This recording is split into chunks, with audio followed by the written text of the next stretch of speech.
ഇങ്ങനൊരു മണ്ഡലകാലം വരുമെന്ന് നിങ്ങൾ അറിഞ്ഞത് ഇന്നലെയായിരുന്നു. എവിടെയായിരുന്നു ഇത്രയും നാൾ കാത്തിരുന്നത്? എന്തിനായിരുന്നു ഈ കാത്തിരിപ്പ്?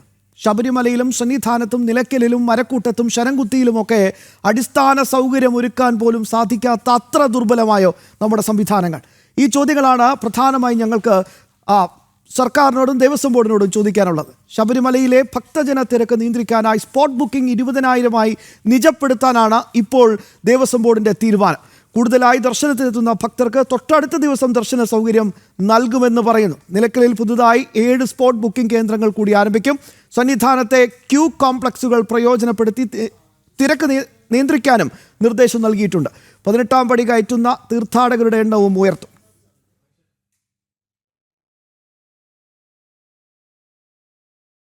പടിയിൽ ജോലി ചെയ്യുന്നവർ തന്നെ 15 പേര് ഇരിക്കുന്ന ഒരു സെഷൻ എന്ന് പറഞ്ഞാൽ മാക്സിമം 20 മിനിറ്റ് കഴിയുമ്പോൾ അവർ മാറുകയാണ്.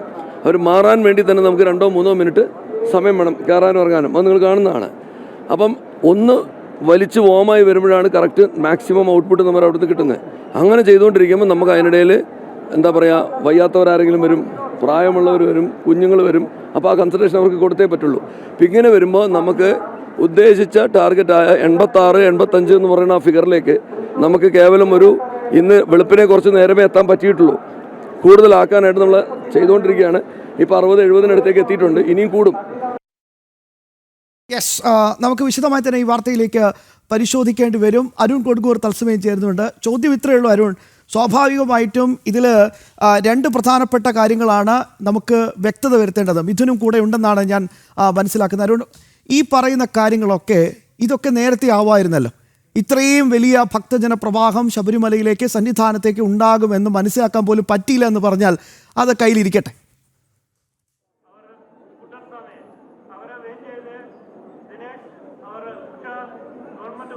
ശാബ, അത് മനസ്സിലാക്കേണ്ട സമയമുണ്ടായിരുന്നു. അത് കൃത്യമായി തന്നെ ദൃശ്യങ്ങൾ സഹിതം നമ്മൾ കാണിച്ചു കൊടുക്കുകയാണ്. ഉണ്ടാകാൻ പോകുന്ന വലിയ വിപത്ത് എന്താണെന്നുള്ളത് നമ്മൾ കൃത്യമായി തന്നെ അത് ഓരോ ഇടത്തും അവിടെ ഉണ്ടാകുന്ന സൗകര്യങ്ങൾ, അവിടെ ഉണ്ടാക്കിയ സൗകര്യങ്ങൾ, ഈ കാര്യങ്ങൾ കൃത്യമായി തന്നെ നമ്മൾ തെളിവ് സഹിതം ഓരോ ഇടങ്ങളിൽ നിന്നും ഇടത്താവളങ്ങളിൽ നിന്നും ചെയ്തതാണ്. പക്ഷേ എന്തുകൊണ്ടോ ആ സമയത്ത് പോലും ഒരു തരത്തിലുള്ള ഇടപെടൽ നടത്തിയില്ല. മുൻ ദേവസ്വം ബോർഡ് ഇതൊന്നും ചെയ്തില്ല എന്ന് നിലവിലത്തെ ദേവസ്വം ബോർഡ് പറയുന്നു. പക്ഷേ ദേവസ്വം മന്ത്രി ഒരു അക്ഷരം പോലും മിണ്ടുന്നില്ല. അതോടൊപ്പം തന്നെ പോലീസ് പറയുന്നു നിയന്ത്രണങ്ങൾ ഇപ്പം റെഡി ആയിട്ടുണ്ട്, നിലവിൽ പ്രശ്നങ്ങളൊന്നുമില്ല എന്ന് പറയുന്നു. പക്ഷേ ഇവിടെ ഏറ്റവും അടിസ്ഥാനപരമായ ഒരു പ്രശ്നം എന്നത് ഈ ഭക്തർ അനുഭവിക്കുന്ന ബുദ്ധിമുട്ടുകളാണ്, അവരുടെ യാതനകളാണ്. ശരിക്കും മനസ്സുരുകി ഭഗവാന്റെ അടുത്തേക്ക് വരുന്ന ഭക്തർ അനുഭവിക്കുന്നത് നരകയാതനയ്ക്കപ്പുറത്തേക്കുള്ള വലിയ രീതിയിലുള്ള പ്രതിസന്ധികളാണ്, പ്രശ്നങ്ങളാണ്. അത് ഇങ്ങ് തീർത്ഥാടന പാതയിൽ കയറിയാൽ എല്ലായിടത്തും അനുഭവപ്പെടുന്ന ഏറ്റവും പ്രധാനപ്പെട്ട ബുദ്ധിമുട്ടുകൾ അതൊക്കെ തന്നെയാണ്. പമ്പയിൽ നിന്നും പന്തളത്തു നിന്നുമൊക്കെ ഭക്തജനങ്ങൾക്ക് മടങ്ങിപ്പോകേണ്ട സാഹചര്യം ഉണ്ടാകുന്നു. ഇവിടെ സന്നിധാനത്താണെങ്കിൽ ബാരിക്കേഡിന് മുകളിൽ കയറി നിന്നുകൊണ്ട് തിരക്ക് ഉണ്ടാക്കേണ്ട സാഹചര്യം വരുന്നു.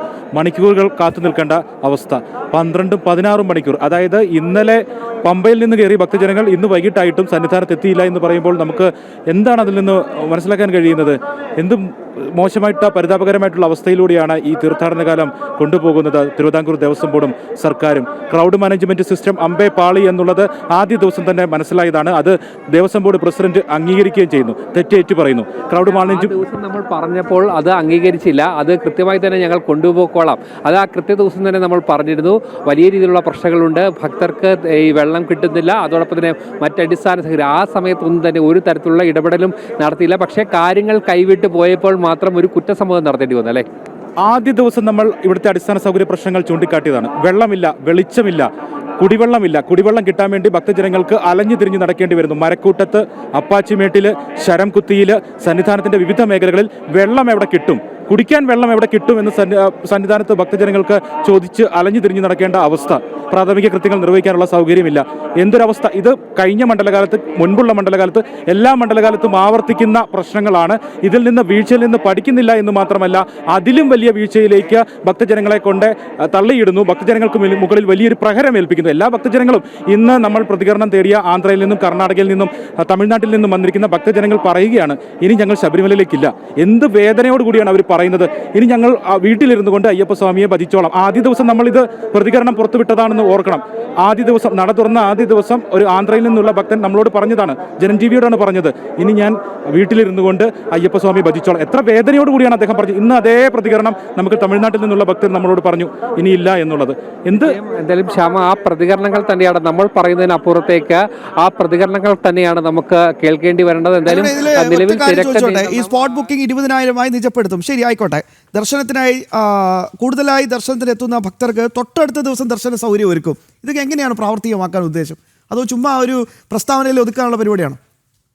അരുണ് ദീർഘകാലം ശബരിമലയെ റിപ്പോർട്ട് ചെയ്ത ആളല്ലേ, ഇതൊക്കെ എങ്ങനെ പ്രാവർത്തികമാക്കും? തീർച്ചയായും അത്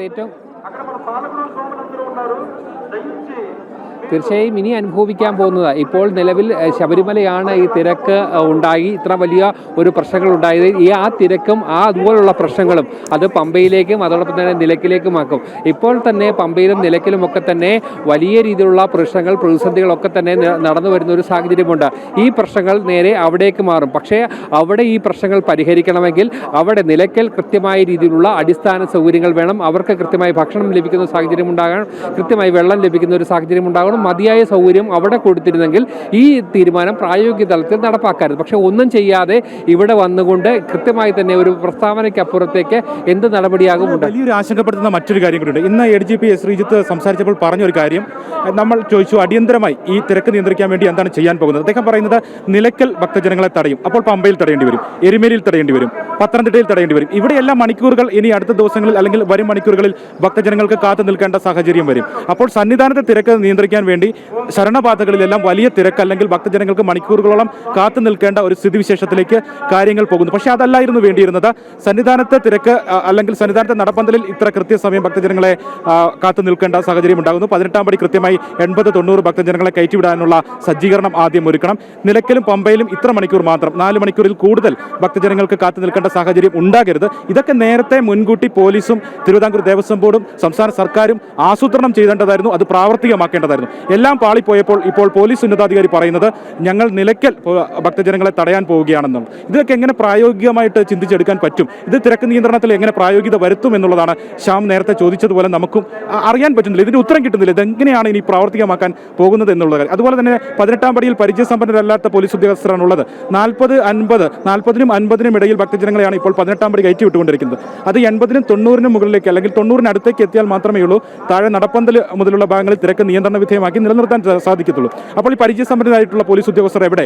നേരത്തെ ശബരിമലയിൽ സേവനം ചെയ്തിട്ടുള്ള ഉദ്യോഗസ്ഥരെ എന്തുകൊണ്ട് അവിടെ നിയോഗിച്ചിട്ടില്ല? പുതിയ ഉദ്യോഗസ്ഥരെ ഇവിടെ കൊണ്ടുവെക്കുമ്പോൾ ഈ പ്രശ്നം ഉണ്ടാകും എന്നുള്ളത് മുൻകൂട്ടി അറിയാനുള്ള ഒരു സാമാന്യ ചിന്ത തിരുവിതാംകൂർ ദേവസ്വം ബോർഡിനില്ലായിരുന്നോ? പോലീസിനില്ലായിരുന്നോ? സംസ്ഥാന സർക്കാരിനില്ലായിരുന്നോ? ഈ ചോദ്യങ്ങളൊക്കെയാണ് ഉയരുന്നത്.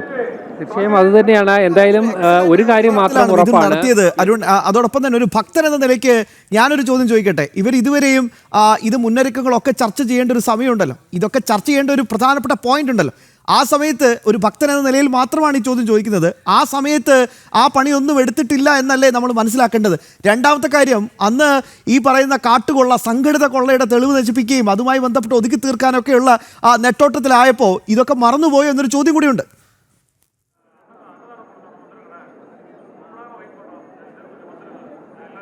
തീർച്ചയായും അത് തന്നെയാണ് ഏറ്റവും പ്രധാനപ്പെട്ട കാര്യം. എന്തായാലും ഞാൻ നേരത്തെ പറഞ്ഞു വന്നതിൽ ഒരു കാര്യം കൂടി ഒന്ന് സൂചിപ്പിക്കുകയാണ്. എന്തായാലും ഇപ്പോൾ പമ്പയിലാണെങ്കിലും നിലയ്ക്കലാണെങ്കിലും ഇലവുങ്കലാണെങ്കിലും അടിസ്ഥാനപരമായി ബുദ്ധിമുട്ട് അനുഭവിക്കുന്നത് ഭക്തർ തന്നെയാണ്. ഈ സന്നിധാനത്തെ ഈ തിരക്ക് നിയന്ത്രിക്കുമ്പോൾ മറ്റുള്ളവരൊക്കെ തന്നെ ഈ മറ്റ് ശരണപാതയിലേക്ക് ഈ പ്രതിസന്ധികളൊക്കെ തന്നെ ഉണ്ടാകുന്നു. എന്തായാലും ഏറ്റവും പ്രധാനപ്പെട്ടത് അതുതന്നെയാണ്. മുൻ ദേവസ്വം ബോർഡിന് വലിയ വീഴ്ചകൾ ഉണ്ടായി എന്ന് പറയുമ്പോൾ ഈ ദേവസ്വം ബോർഡ് പ്രസിഡന്റും അംഗങ്ങളും മാത്രമാണ് മാറുന്നത്. ദേവസ്വം മന്ത്രി മാറിയിട്ടില്ല, സർക്കാർ മാറിയിട്ടില്ല, അവിടുത്തെ ഉദ്യോഗസ്ഥർ, ഈ ഭരണചക്രം തിരിക്കുന്ന ഉദ്യോഗസ്ഥർ മാറിയിട്ടില്ല.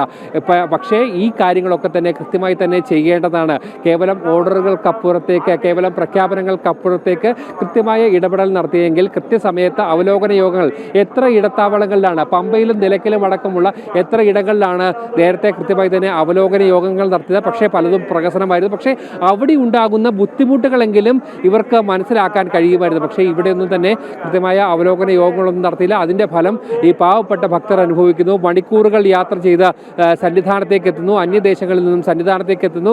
ഇവിടെ എത്തി അവർ അനുഭവിക്കുന്നത് നരകയാതനയ്ക്ക് തുല്യമാകുന്നൊരവസ്ഥ. ഒന്നും വേണ്ട, മുൻകാലങ്ങളിൽ ഉണ്ടായിരിക്കുന്ന ആ വീഴ്ചകൾ ഇനി ആവർത്തിക്കാതിരിക്കുക, ആ വീഴ്ചകൾ ആവർത്തിക്കാതിരിക്കാനുള്ള നടപടികൾ സ്വീകരിക്കുക. അത്രമാത്രം ചെയ്താൽ മതിയായിരുന്നു. ഈ തിരക്ക് നിയന്ത്രണം പാളിപ്പോകുന്നത്, മറ്റ് അനിഷ്ട സംഭവങ്ങൾ, ഈ ഭക്തജനങ്ങൾക്ക് കുടിവെള്ളം ഉൾപ്പെടെ കിട്ടാതെ ഇരിക്കുന്ന സാഹചര്യം, ഇതൊക്കെ ഒഴിവാക്കാമായിരുന്നു. നിസ്സാരമായി ഒഴിവാക്കാവുന്ന സാഹചര്യങ്ങളാണ് മുൻ മണ്ഡലകാലങ്ങളിൽ ആവർത്തിക്കപ്പെട്ട സംഭവങ്ങളാണ്. ഇതിനോട് ആത്മാർത്ഥതൊക്കെ കാണിക്കണ്ടേ ചെയ്യുന്ന ജോലിയോട്? മുൻപ് വീഴ്ചയുണ്ട്, ആ വീഴ്ചയൊക്കെ ഒന്ന് മാറ്റണം, ഇനി നമ്മൾ എന്ത് ചെയ്യാൻ പറ്റും എന്നൊക്കെ അങ്ങനെ ഒരു ചിന്ത ഉണ്ടാവണമെങ്കിൽ കുറച്ചെങ്കിലും ആത്മാർത്ഥത കാണിക്കണ്ടേ ചെയ്യുന്ന പണിയോട്? തീർച്ചയായും ശ്യാമ, അതേ ഉള്ളൂ. എല്ലാ ഭക്തജനങ്ങൾക്കും ഒറ്റ സ്വരത്തിൽ ചോദിക്കാനുള്ളത്, ഇടത് സർക്കാരെ നിങ്ങൾ ശബരിമലയെ ഒരു പണസമാഹരണത്തിനുള്ള ഒരു കേന്ദ്രമാക്കി, ഉറവിടമാക്കി മാത്രമാണോ കാണുന്നത്? നിങ്ങൾക്ക് ഈ ഇവിടെ എത്തുന്ന ഭക്തജനങ്ങൾക്ക് പുല്ലുവിലയാണോ സർക്കാർ നിങ്ങൾ നൽകുന്നത് എന്നുള്ള ഒരു ചോദ്യം മാത്രമാണ് മലയാളികൾ മാത്രമല്ല അയൽ സംസ്ഥാന ഭക്തജനങ്ങൾക്ക് രോഷത്തോടു കൂടി സംസ്ഥാന സർക്കാരിനോട്, ഇടത് സർക്കാരിനോട് ചോദിക്കാനുള്ളത് എന്നുള്ളതാണ്. ആ ചോദ്യമാണ് നമ്മൾ കഴിഞ്ഞ ദിവസങ്ങളിലെല്ലാം ആവർത്തിച്ച് കേൾക്കുന്നത്. തമിഴരുടെയും തെലുങ്കരുടെയും കന്നഡക്കാരുടെയും ഹിന്ദിക്കാരുടെയും എല്ലാം വാക്കുകളിൽ ശക്തമായി അവർ രോഷപ്രകടനം നടത്തുന്നത് ഈ കാര്യം ചോദിച്ചുകൊണ്ടാണ്. ഞങ്ങൾ ഇവിടെ എത്തുന്ന ഞങ്ങൾക്ക്, ഈ മലയാള നാട്ടിലേക്ക് ഒഴുകിയെത്തുന്ന ഭക്തജന പ്രവാഹമായി ഒഴുകിയെത്തുന്ന ഞങ്ങൾ ഭക്തർക്ക് നിങ്ങൾ ഒരു വിലയും തരുന്നില്ലേ? പുല്ല് വിലയാണോ തരുന്നത്? കുടിക്കാൻ വെള്ളം തരുന്നില്ലേ? ഇതാണ് അവർ ചോദിക്കുന്നത്. അത് രോഷപ്രകടനമാണ്, സംസ്ഥാന സർക്കാരിനോടുള്ള രോഷമാണ്, തീർത്താൽ തീരാത്തുള്ള രോഷം തന്നെയാണ്. അല്ലേ അരുൺ? തീർച്ചയായും അത് തന്നെയാണ്. എന്തായാലും ശ്യാം ചോദിച്ചതാണ് അടിസ്ഥാനപരമായ ചോദ്യം. അതായത് ഈ മണ്ഡലകാലം തീരുന്ന സമയത്ത്, അല്ലെങ്കിൽ മകരവിളക്ക് തീർത്ഥാടന കാലം തീരുന്ന സമയത്ത് തന്നെ അടുത്ത മണ്ഡലകാലം എന്നാണ് എന്നുള്ളത് കൃത്യമായി തന്നെ ദേവസ്വം ബോർഡിനറിയാം, സർക്കാരിനറിയാം. വൈകി വന്ന വിവേകമെങ്കിലും എന്ന രീതിയിലെങ്കിലും കൃത്യമായി തന്നെ 3 മാസങ്ങൾക്ക് മുമ്പെങ്കിലും ശബരിമല തീർത്ഥാടന കോടിക്കണക്കിന് തീർത്ഥാടകരാണ് മലയാള നാട്ടിലേക്ക് ഒഴുകിയെത്തുന്നത്, അവരുടെ ഈ സന്നിധിയിലേക്ക്, ഭഗവാന്റെ ഈ സന്നിധിയിലേക്ക് ഒഴുകിയെത്തുന്നത്. പക്ഷേ അവിടെ ഇപ്പോഴും ഓരോ വർഷവും നമ്മൾ ഈ വീഴ്ചകളൊക്കെ തന്നെ ചൂണ്ടിക്കാട്ടുന്നു.